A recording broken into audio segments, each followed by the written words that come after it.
আসসালামু আলাইকুম সমস্ত প্রশংসা আল্লাহ তাআলার জন্য। আমার হাতে যে ব্যাগটি দেখতেছেন এটা কিন্তু 100 গ্যালনের ব্যাগ। অনেকেই আমাদের ইনবক্সে অথবা ফোন করে বলে আমার বড় ব্যাগ লাগবে, আপনাদের সবচাইতে যে বড় ব্যাগ এই ব্যাগটা লাগবে। আসলে সবচাইতে বড় ব্যাগটা অনেক বড়। এটা ব্যাগ এতই বড় যে এখানে আপনার মনে করেন যে যদি আপনি মনে করেন যে বড় সাইজের নারিকেলের গাছ বা আপনার 10-15 বছর আগের হয়তো বা আম গাছ রয়েছে, ওই গাছগুলো লাগানোর জন্য কিন্তু 100 গ্যালন। আপনি নতুন কোনো গাছ লাগাচ্ছেন, ছোটখাটো গাছ, এই 5 বছর 1 বছর বয়স হয়েছে বা 2 বছর বয়স বা 3 বছর বয়স, এই গাছগুলোর জন্য সর্বোচ্চ 25 গ্যালন যথেষ্ট। 100 গ্যালন আসলে অনেক বড় হয়ে যায়, এই জন্য আমরা বলে থাকি এটা কিন্তু এক্সচেঞ্জের কোনো আর আমরা সুযোগ দেই না। আপনার প্রয়োজনীয় ছাদ বাগানের পণ্য অর্ডার করতে আমাদের ওয়েবসাইট ভিজিট করুন। অনেক বড়, এই জন্য আমি একটা ভিডিও করলাম দেখাচ্ছি যেটা আসলে কত বড়। আমি যদি এর ভিতরে প্রবেশ করি আমি একদম কিন্তু বসে যাবো, এখানে পুরাটাই যে বসে যাবো, একদম এই অবস্থা হয়ে গেছে এখানে। ঠিক আছে, তো এটা আসলে অনেক বড়, এটা নেওয়ার প্রয়োজন নাই। যাদের মনে করেন যে 10 বছর আগের গাছ রয়েছে বা অনেক বড় নারকেল গাছ রয়েছে তারা এটা নিতে পারেন।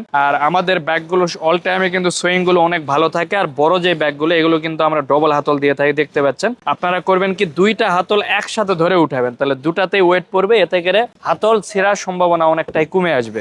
প্লাস আমাদের কিন্তু ব্যাগগুলো চেন সেলাই করা থাকে সিনথেটিক সুতা দ্বারা, দেখতে পাচ্ছেন, দেন তারপর ওভারলক করা। অনেক উন্নত মানের এই ব্যাগগুলো হয়ে থাকে। তবে একটাই রিকোয়েস্ট থাকবে, আপনারা বড় সাইজের ব্যাগগুলো নেবেন না, এটা নিলে আপনারাই বিপদে পড়বেন। পরবর্তীতে এত মাটিও ব্যবস্থা করতে পারবেন না, গাছ লাগাইতেও অনেক সমস্যা হয়ে যাবে। এত বড় ব্যাগের আসলে প্রয়োজন পড়ে না। তো আজকে এই পর্যন্ত, সবাই ভালো থাকবেন, সুস্থ থাকবেন, আল্লাহ হাফেজ।